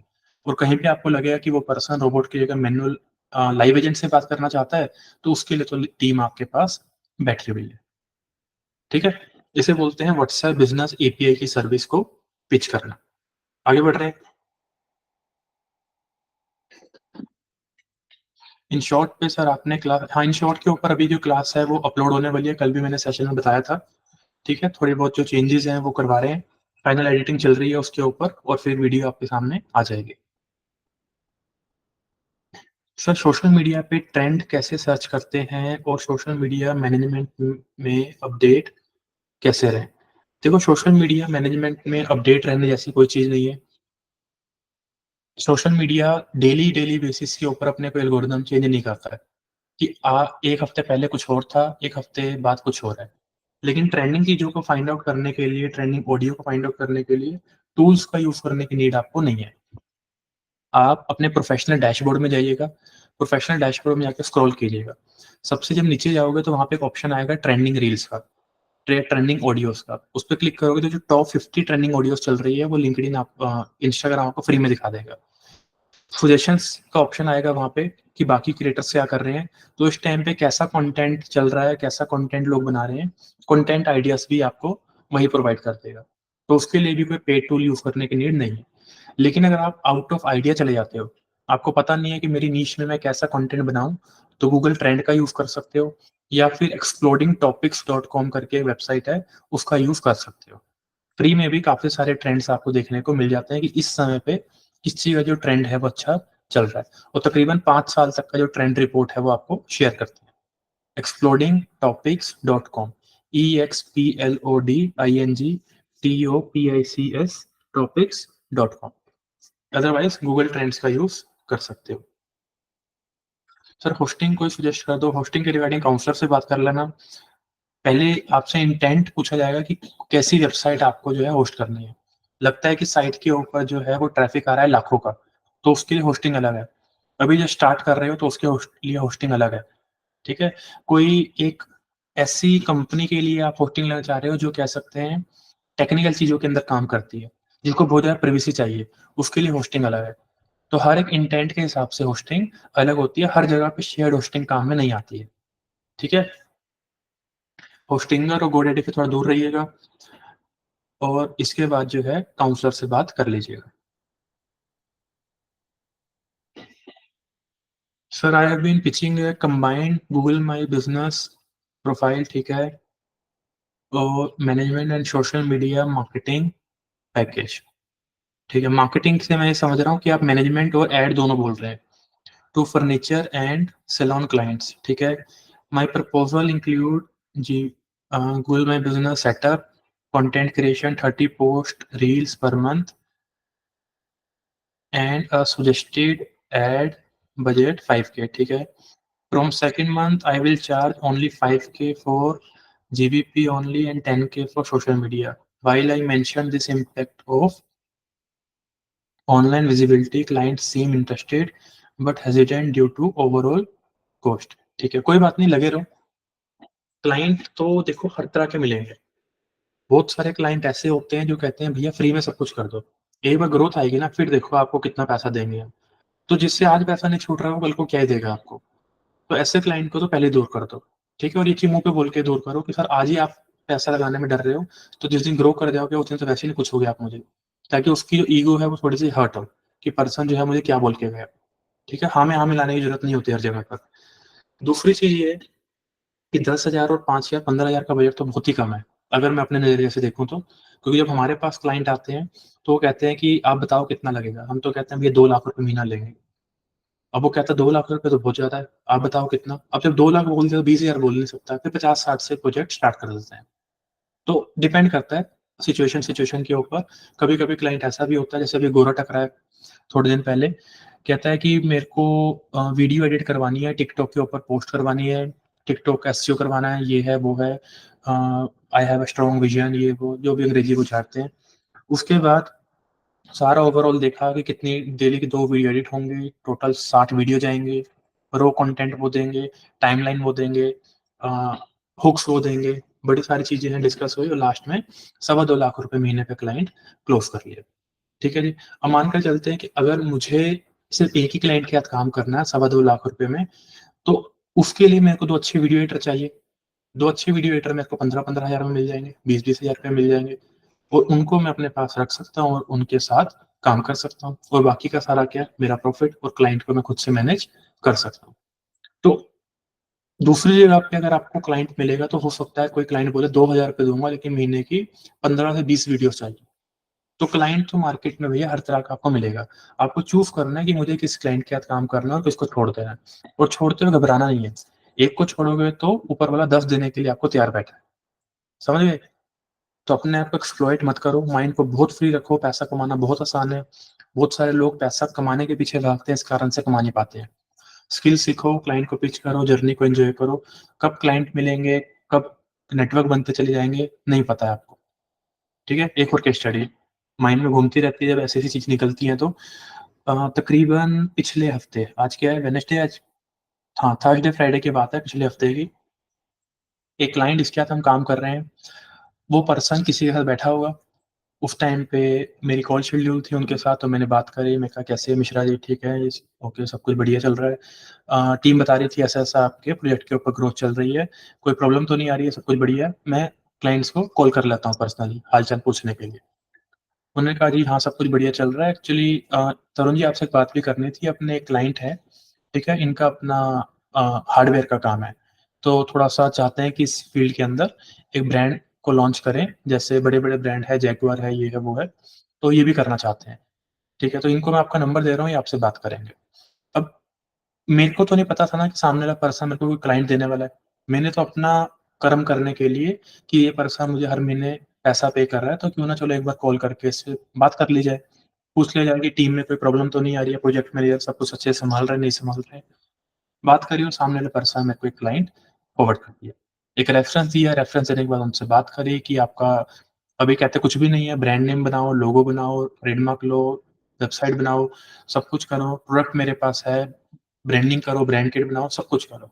ओवरऑल करते करते करते करते जब पूरा खर्चा बना तो 3.25 लाख रुपए का क्लाइंट बन गया, इंडियन क्लाइंट की बात कर रहा हूँ, एक बारी का जो काम हो रहा है।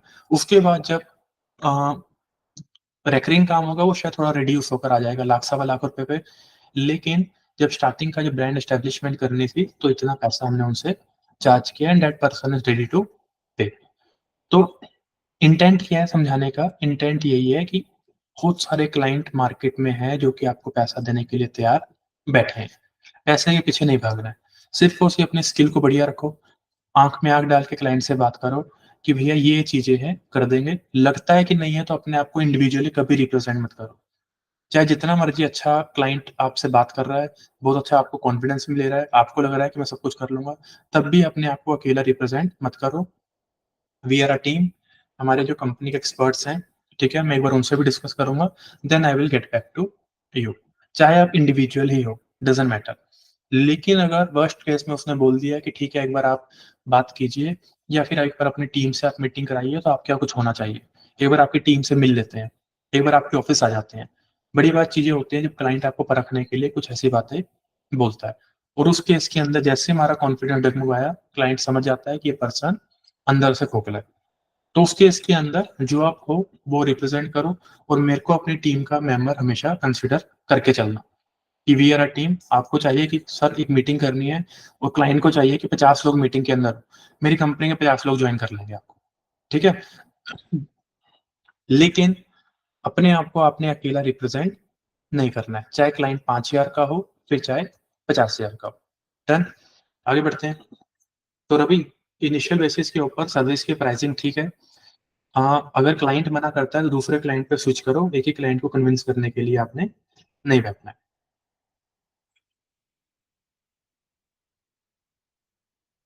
जॉब कैसे लिया जाए? अच्छा, जॉब कैसे लिया जाए उसके ऊपर सेशन था, ठीक है। सेशन को करते हैं जी, जल्दी करते हैं। लिंक्डइन पे किसी बिज़नेस से रिलेटेड कम्युनिटी मिल जाती है क्या? हाँ जी, बिल्कुल मिल जाती है। लिंक्डइन के ऊपर जाके बस अपना आप कीवर्ड सर्च कर लो, कीवर्ड सर्च करते ही आपको बड़ी सारी चीज़ें देखने को मिलेगी। सर, एक पंजाब के क्लाइंट है, उन्हें मैंने बताया है कि हमारा ऑफ़िस चंडीगढ़ में है और ऑफ़िस विज़िट करने के लिए बोला है। आपका कॉन्टैक्ट नंबर देना है उन्हें for visiting in detail discussion. Counsellor से एक बार बात कर लीजिएगा अपने, इसके जो भी प्रोसीजर होता है उनका मिलने का, ठीक है? मुझसे मिलना होता है तो क्लाइंट पे करता है 21,000 फॉर 1 आवर। तो हो सकता है जो कंपनी में दूसरे जो एक्सपर्ट्स हैं, वो मीटिंग कर लें उनके साथ या फिर काउंसलर जो है वो बेहतर तरीके से गाइड कर देंगे। आगे बढ़ते हैं। गीतांजलि कह रहे हैं कि सर एमएसएमई रजिस्ट्रेशन का क्या बेनिफिट है? एमएसएमई से बेसिकली कुछ भी नहीं है कि आपको आपकी जो कंपनी है वो गवर्नमेंट की नज़र में रजिस्टर हो जाती है। क्लाइंट जो होता है उसके लिए एक थोड़ा-सा ट्रस्ट करना आपको ईज़ी हो जाता है कि हाँ, कंपनी जो है वो इसकी ट्रस्टेड है। और एमएसएमई लेने का ये मतलब नहीं है कि आपके पास जीएसटी होना ज़रूरी है। जीएसटी एक ऑप्शनल चीज़ है, लोगे तब भी ठीक है, नहीं लोगे तो एटलीस्ट एमएसएमई में तो अपने आप को रजिस्टर करवा लेना। कुछ लोगों को लगता है कि सर अगर एमएसएमई में अपनी कंपनी को रजिस्टर करवा लेंगे, जो कि एब्सोल्यूटली फ्री है, तो मेरी कंपनी का नाम सिक्योर हो जाएगा, मेरा ब्रांड सिक्योर हो जाएगा, ऐसा नहीं है जी। आपका ब्रांड सिक्योर नहीं होगा, उसके लिए आपको ट्रेडमार्क लेना पड़ेगा, ठीक है? और अगर ट्रेडमार्क आपके पास नहीं है, तो कोई भी पर्सन आपका नाम यूज़ कर सकता है। आगे बढ़ते हैं। Sir client share shop production की वीडियो बनाकर यूट्यूब पर अपलोड करना चाहता है। वॉइस क्लाइंट की होगी, वो क्लाइंट कह रहे थे कि इमेजेस को ऐड करके ही वीडियो बनानी है क्रिएटिव के बारे में, तो अब बात नहीं हुई है। अच्छा, एक्चुअल मुझे कल एक शॉप पर मिले थे तब थोड़ी-सी बात हुई थी। बाकी बात वो कह रहे थे कि कल मिलके करेंगे। ठीक है, एक बार उनसे बात कीजिए, थोड़ा-सा उनका इंटेंट समझिए। कहिएगा कि मैं अपनी टीम से एक बार डिस्कस करती हूँ आपकी सारी रिक्वायरमेंट, फिर आपको प्राइसिंग जो है वो कोट कर दूँ। ऑन एन एवरेज जो है ₹1000 एक वीडियो का माइंड में लेकर चलिएगा, ताकि अगर आपको कोई एस्टिमेशन उनको देनी हो। क्लाइंट्स परचेज़ नहीं सॉरी क्लाइंट पूछते हैं व्हाट्सएप ऑटोमेशन से बिज़नेस कैसे कर सकते हैं? इस पे थोड़ा बता दीजिए क्लाइंट को कैसे डील करें? देखो क्या होता है कि क्लाइंट को आपने बताना है कि व्हाट्सएप के ऊपर आज के टाइम पे शॉपिंग का फीचर भी है। व्हाट्सएप पे पर्सन ऐड टू कार्ट कर सकता है। ऐड टू कार्ट करके ऑर्डर प्लेस कर सकता है। वहाँ पे अपना शिपिंग का एड्रेस डाल सकता है। सीओडी में करेगा या फिर अ, शॉपिफ़ाई की साइट पे आके करेगा, वो ऑप्शन भी है। ऑटोमैटिकली शॉपिफ़ाई के ऊपर वो ऑर्डर प्लेस हो जाएगा और सारी की सारी चीज़ें जो हैं वो ऑटोमेशन में चल पड़ेंगी। तो ये जो सारे ऑप्शन है ये व्हाट्सएप कॉमर्स का जिसे चीज़ है वो बोलते हैं। तो व्हाट्सएप के ऊपर कॉमर्स का एक ऑप्शन है लेकिन व्हाट्सएप बिज़नेस एपीआई के माध्यम से। तो अगर अपने कस्टमर को शॉपिंग करवाना चाहते हो, कैटलॉग भेजना चाहते हो, सब पॉसिबल है। इसका लाइव एग्ज़ाम्पल देखने के लिए क्या करना, लाइव एग्ज़ाम्पल देखने के लिए क्या कर सकते हो, जियो मार्ट के ऊपर चले जाना, ठीक है? जियो मार्ट की तरफ से जो है वो मैसेजेस आते हैं। मेरा फ़ोन मेरे पास नहीं है, वरना मैं नंबर अभी आपको देता राइट नाउ, मेरे को भी आया था अभी कल-परसों। तो जियो मार्ट की तरफ से अगर आपको मैसेज आता है, तो उस पे जैसे ही आप क्लिक करते हो, तो वहाँ पे कैटलॉग का ऑप्शन आएगा। कैटलॉग पे क्लिक करोगे, वहाँ पे सारी कैटेगरीज़ आ जाएँगी कि आपको मिल्क एंड ब्रेड ऑर्डर करना है, आपको फ्रूट्स ऑर्डर करने हैं, आपको वेजिटेबल ऑर्डर करनी है। ये सारे ऑप्शन आ जाएँगे, वहीं पे ऐड टू कार्ट कर सकते हो, वहीं पे ऑर्डर प्लेस कर सकते हो और डिलीवरी आपके घर पे हो जाएगी। ठीक है? तो इसको बोलते हैं व्हाट्सएप कॉमर्स, ये बता सकते हो। ई-कॉमर्स वाले लोगों को बता सकते हो, लोकल दुकानदार को बता सकते हो कि अगर आप चाहते हैं कि घर बैठकर लोग शॉपिंग कर सकें, आपके प्रोडक्ट्स को देख सकें, तो व्हाट्सएप कॉमर्स को आप यूज़ कर सकते हो। वो ऑटोमेशन के ऊपर होगा। मैनुअली जो है व्हाट्सएप के ऊपर लोग ब्रॉडकास्ट बना लेते हैं, बिज़नेस ओनर और जो भी उनका कस्टमर बेस होता है, अपनी स्टोरी लगाते रहते हैं या फिर उनको हर 2 दिन में, 3 दिन में ब्रॉडकास्ट करते रहते हैं। सर हम ऑफ़लाइन इंटर्नशिप भी कर सकते हैं क्या चंडीगढ़ आकर? देखिए ऑफ़लाइन इंटर्नशिप जो है ना एक्चुअली हम प्रोवाइड नहीं करते हैं क्योंकि यहाँ पे हायरिंग ही चलती है। हर टाइम पे हायरिंग हो रही होती है यहाँ पर अ, एम्प्लॉइज़ के लिए। तो एक बार फिर भी बात कर लीजिएगा काउंसलर से, अगर कोई ऐसी सुविधा होगी इस टाइम पे, कोई वैकेंसीज़ वगैरह निकल रही होंगी इंटर्नशिप के लिए, तो डेफ़िनेटली बुला लेंगे आपको। अदरवाइज़ ऑफ़लाइन, ऑनलाइन हमारे लिए बात एक ही है। ऑफ़लाइन भी आपने इंटरनेट ही यूज़ करवाना है हमसे, मतलब हमने आपसे इंटरनेट ही यूज़ करवाना है, लैपटॉप पे ही आप काम करोगे, घर बैठकर भी आपने वही करना है। तो इस तरह से नहीं सोचना कि ऑफ़लाइन के अंदर कुछ एक्स्ट्रा आपको मिल जाएगा। बस हाँ, एक ये होता है कि एक एनवायरनमेंट है, सभी लोग बैठ के चुपचाप काम कर रहे हैं, तो आप भी काम करोगे, बस। आगे क्या है जी? जस्ट कह रहे हैं Facebook leads client real time कैसे एक्सेस कर सकता है कोई फ्री टूल? फ्री के अंदर जी इस टाइम पे देखना पड़ेगा कौन-सा, एक बार ना एक टूल है प्राइवर करके, ठीक है? PRIVYR प्राइवर, उसपे फ्री में लीड तो आ जाएगी, लेकिन हाँ, शायद टीम वो नहीं डाल पाएँगे, वो देख लेना इस टाइम पे क्या कुछ प्राइसिंग उनकी चल रही है, प्राइवर को एक्सप्लोर कर लो एक बार। PRIVYR रियल टाइम पे जो भी आपका लीड का फॉर्म है, वो लीड्स ऑटोमैटिकली आते रहेंगे। और प्राइवर के अंदर और भी काफ़ी अच्छे फीचर्स हैं, किसी भी प्लेटफ़ॉर्म की लीड्स को आप कनेक्ट कर सकते हो। वहीं से कॉल हो जाएगी, वहीं से कॉल लॉग डिटैच हो जाएगा, वहीं पे जो है कोई पीडीएफ भेजनी है, भेज सकते हो। लोगों ने कितनी बार पीडीएफ ओपन करी है, ओपन रेट पता चल जाएगा। काफ़ी सारी चीज़ें हैं जो कि उसने बनाई है प्राइवर ने, एक बार देख लेना। और देखते हैं जी आगे।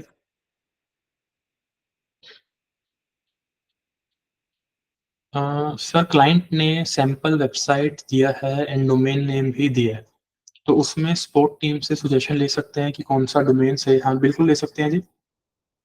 जितना यूज़ कर सकते हो सपोर्ट टीम का कीजिए। व्हाट्सऐप एपीआई एंड वाटी, वाटी जो है वो एक कंपनी है जो कि व्हाट्सऐप एपीआई की सर्विस देती है। वाटी के साथ, गैलाबॉक्स के साथ आपने नहीं जाना है, बेटर है इंडियन वर्जन्स को यूज़ कीजिएगा। इंडियन वर्जन है इंटरैक्ट, INTERAKT, इंटरैक्ट, और एक है एआई सेंसिव। ठीक है? ये दोनों ही कंपनियाँ जो इस टाइम पे इंडिया में अच्छा परफ़ॉर्म कर रही है। इंटरैक्ट के ऊपर मेरी ज़्यादा प्रेफ़रेंस रहती है। क्यों? क्योंकि वो जियो का प्रोडक्ट है। इस कारण से मेरी जो प्रेफ़रेंस है वो उसकी तरफ ज़्यादा रहती है। सपोर्ट भी ठीक है, सब कुछ बढ़िया है।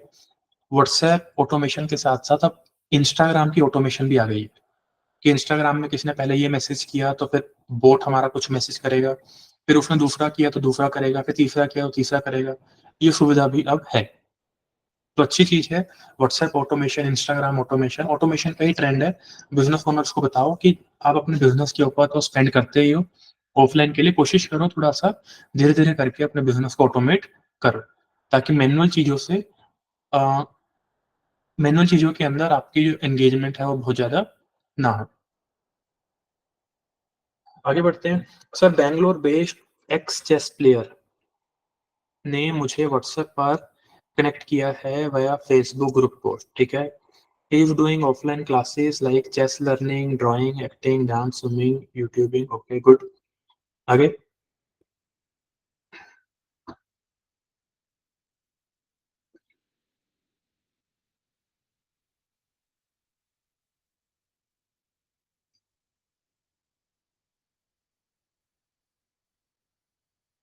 जयेश, ये क्वेश्चन आप बोल रहे हो, क्वेश्चन पूछ रहे हो या फिर स्टेटमेंट दे रहे हो? जो मैं समझ पा रहा हूँ आप ये कह रहे हैं कि सर एक पेज के ऊपर 1 पिक्सल होना चाहिए, अगर 4 पेजेज़ हैं तो 4 पिक्सल होंगे। तो ये ठीक है, देखो पिक्सल एक ही होता है। 1 पिक्सल के अंदर हज़ारों पेजेज़ हैं, हज़ारों पेजेज़ के ऊपर भी 1 ही पिक्सल चलेगा, ठीक है? और पिक्सल जो है वो किसका है? मेटा का प्रोडक्ट है। उसी पेज के ऊपर चाहे आप मेटा ऐड रन कर रहे हो, गूगल एनालिटिक्स का कोड आपने लगा कर रखना है, गूगल टैग मैनेजर लगा कर रखना है, गूगल एड्स के अंदर, ठीक है, अपने एनालिटिक्स को कनेक्ट करके रखना है, चाहे यूज़ मत करो। अपने लैंडिंग पेज के ऊपर रीमार्केटिंग का टैग हमेशा फायर करके रखना है आपने, ठीक है? कन्वर्जन लिंकर का टैग जो है वो हमेशा फायर करके रखना है। ये हमने सारा सीख रखा है अपने जीटीएम वाली क्लासेस के अंदर, गूगल टैग मैनेजर के अंदर, ठीक है? तो कन्वर्जन लिंकर, रीमार्केटिंग का टैग हमेशा फायर होना चाहिए, ये आपने याद रखना है। आगे बढ़ते हैं। सर व्हाट्सएप ऑटोमेशन तो हम व्हाट्सएप बिजनेस पे कर सकते हैं, बट एपीआई का थोड़ा डाउट है, उससे क्या व्हाट्सएप ऑटोमेशन जो है जी व्हाट्सएप बिजनेस पे कैसे करोगे? थोड़ा मुझे भी सिखाओ, मैं भी करूंगा फिर आज से। क्विक रिप्लाईज बनाना व्हाट्सएप ऑटोमेशन नहीं कहलाता है। व्हाट्सएप ऑटोमेशन का मतलब है कि रात को 12 बजे व्हाट्सएप पे जब कोई भी नहीं है, आपने एक मैसेज किया, व्हाट्सएप ने सामने से मैसेज किया, आपने दूसरा मैसेज किया, फिर व्हाट्सएप ने खुद मैसेज किया, फिर आपने तीसरा मैसेज किया, फिर व्हाट्सएप ने खुद मैसेज किया। इस तरीके की चीजों को बोलते हैं व्हाट्सएप ऑटोमेशन।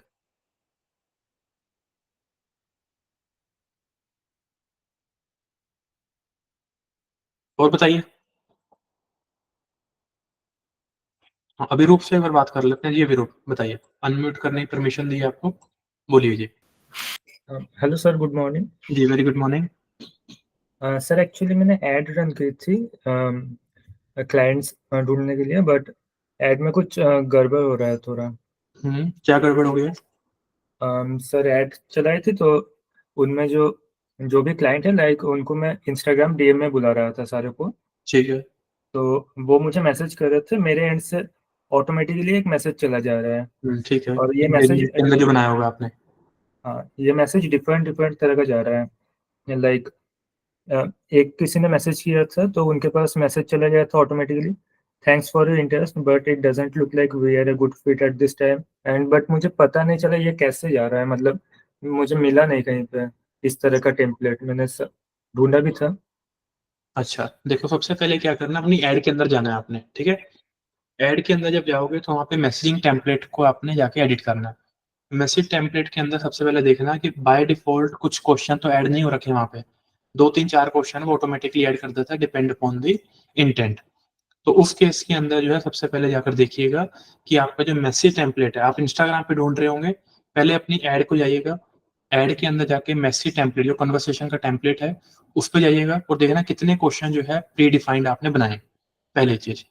दूसरा जो है इंस्टाग्राम के ऑटो रिप्लाईज में जाइएगा और ऑटो रिप्लाई में जाकर देखना कि कहीं पे कोई ऑटोमेटिकली रिप्लाईज तो आपने नहीं बना रखे। इन दोनों के अलावा किसी ना किसी एक में प्रॉब्लम मिल जाएगी आपको।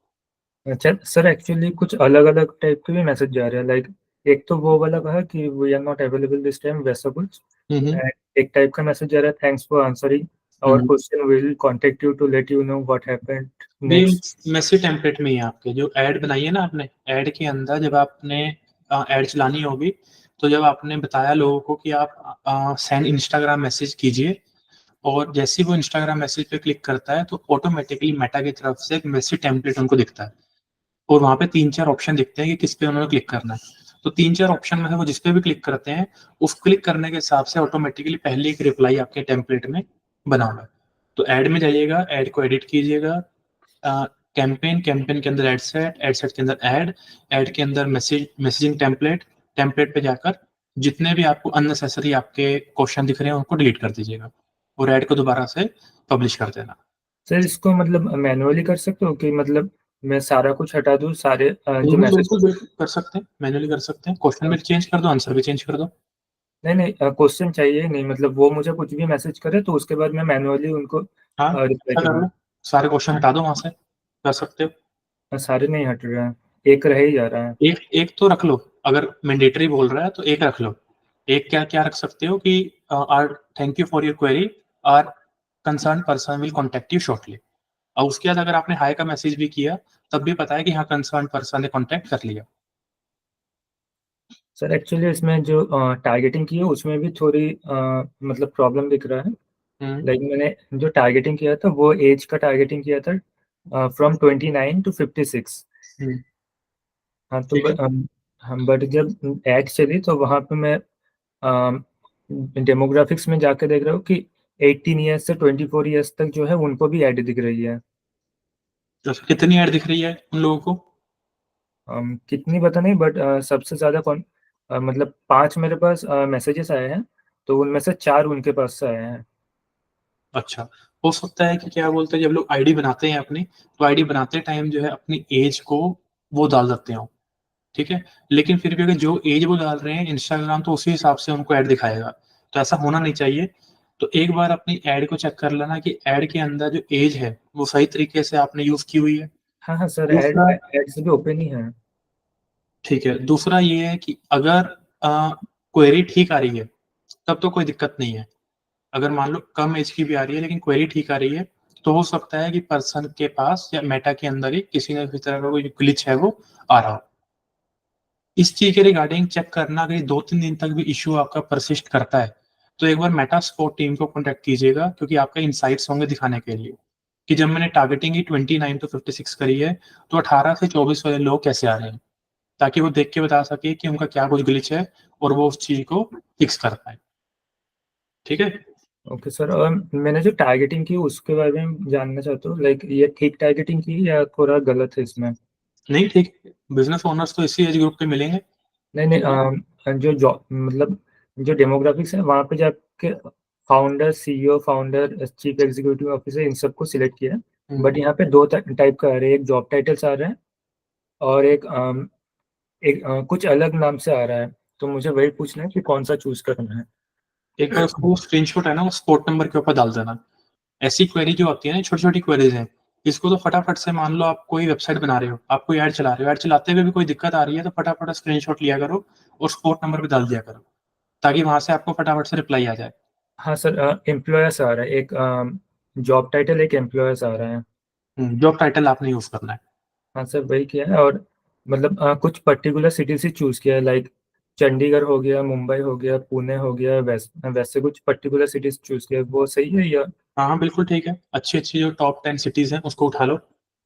मुंबई पकड़ लो, पुणे पकड़ लो, चेन्नई पकड़ लो नीचे से, गुजरात, सूरत पकड़ लो, यहाँ पे चंडीगढ़ पकड़ लो, नोएडा, गुड़गाँव, दिल्ली पकड़ लो, ठीक है? अहमदाबाद। कोलकाता पकड़ लो।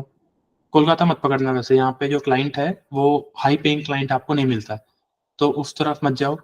अ, इंदौर पकड़ लो, इंदौर अच्छा है, इंदौर में हाई पेइंग क्लाइंट मिल जाता है।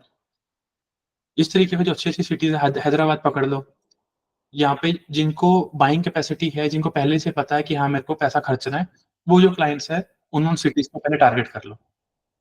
ओके सर, और जो मैसेज का है वो मतलब मैसेज टेम्पलेट में जाके ठीक हो जाएगा ना? हाँ, वो ठीक हो जाएगा। Okay sir, thank you sir. ठीक है जी। एक चीज़ और है, चलो अगर आप लीड ऐड चला रहे हो सबके लिए, अभिरूप जब आप ऐड चला रहे हो, तो ऐड चलाते टाइम ना वहाँ पे सर्च करना फेसबुक पेमेंट्स, ठीक है? फेसबुक पेमेंट जब सर्च करोगे तो वहाँ पे आएगा किसी ने 30 दिन के अंदर, 60 दिन के अंदर, 90 दिन के अंदर फेसबुक पेमेंट का यूज़ किया है क्या? अब फेसबुक पेमेंट कौन यूज़ करता है? फेसबुक पेमेंट वो पर्सन यूज़ करता है जो कि फेसबुक के ऊपर ऐड चला रहा है। तो अगर मैं फेसबुक के ऊपर ऐड चला रहा हूँ, तो मैं फेसबुक पेमेंट्स को जाकर यूज़ करूँगा कि भैया मेरे को ऐड अकाउंट में पैसा डालना है, कैसे डाल सकते हैं? यूपीआई के थ्रू डालूँ, कार्ड के थ्रू डालूँ, तो मैंने फेसबुक पेमेंट को यूज़ कर लिया। तो फेसबुक पेमेंट वही पर्सन यूज़ कर रहा है जो कि ऑलरेडी ऐड से रूबरू है, ऐड के बारे में पहले से अवेयर है। तो अगर उन लोगों को ऐड दिखाओगे तो और जल्दी कन्वर्जन जो है वो आती है। ठीक है? Okay sir, sir actually Leeds की ऐड नहीं चल रही, एंगेजमेंट की चल रही है। बिकॉज फर्स्ट एडेड तो मैं चलाने जा रहा था लीड की, बट फेसबुक कह रहा है कि नहीं, पहले कोई और चलानी पड़ेगी, स्टार्टिंग में हम आपको लीड की ऐड चलाने नहीं देंगे। हाँ, ठीक है, थोड़ा ऐड अकाउंट इसी बहाने थोड़ा-सा वार्म अप हो जाएगा, थोड़ा-सा मैच्योर होने दो उसको, बाद में जो है लीड जनरेशन पे मूव कर सकते हो। वैसे जो डीएम की ऐड है ना वो अच्छी मानी जाती है। लीड के अंदर 50 लोग आ गए, एक-एक करके लोगों को कॉल करो। बेटर है कि इससे 50 डीएम आ जाए, 50 DM को एक मैसेज कर दूंगा, वहां से अपने आप फिल्टर हो जाएंगे, जो अच्छा होगा वो वहीं से पता चल जाएगा कि हाँ इस पर्सन से बात करनी है, इससे नहीं करनी है। ओके सर, और जो मैसेज भी आ रहा है वो काफ़ी कम आ रहा है, और जो कॉस्ट भी आ रही है कॉस्ट भी काफ़ी ज़्यादा आ रही है, लाइक 50 रुपये से ऊपर की कॉस्ट आ रही है। 200 का बजट है डेली का, तो 50 रुपये से ऊपर का आ रहा है। नहीं, ज़्यादा है, कॉस्ट ज़्यादा है। टारगेटिंग के अंदर एक बार चेक करो अच्छे से कि ऑडियंस है भी या नहीं है आपके पास, थोड़ी ऑडियंस को वाइड करो, ठीक है। फिर स्पेसिफिक सिटी की जगह जो है ना, थोड़ी टॉप 10 जो स्टेट्स हैं वो टारगेट कर लो पूरी, ताकि थोड़ी ऑडियंस आपकी जो है इंक्रीज हो सके। सर अभी के लिए एक्चुअली मैंने टारगेट किया है चंडीगढ़, अहमदाबाद, सूरत, पंचकुला, मुंबई, पुणे, मोहाली, हैदराबाद, ये से भी टारगेट किया है सिटीज में। और जो जॉब टाइटल्स है, जॉब टाइटल्स में मैंने चूज किया है, first one is founder, second one is CEO and founder, third one is chief executive officer, and fourth one is co founder and CEO, fifth one is owner, and sixth one is owner and CEO. And उसके बाद मैंने narrow targeting करके interest choose किया, like in lead generation, search engine marketing, digital marketing, online advertising, social media marketing, ये सब किया है।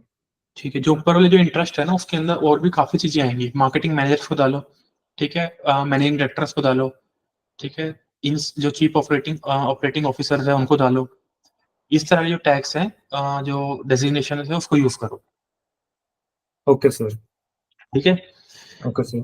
चलिए जी, तो अभी के लिए चल रहे हैं। This your friend Tarun Garg, the founder and CEO of youthpoweracademy.com, signing off.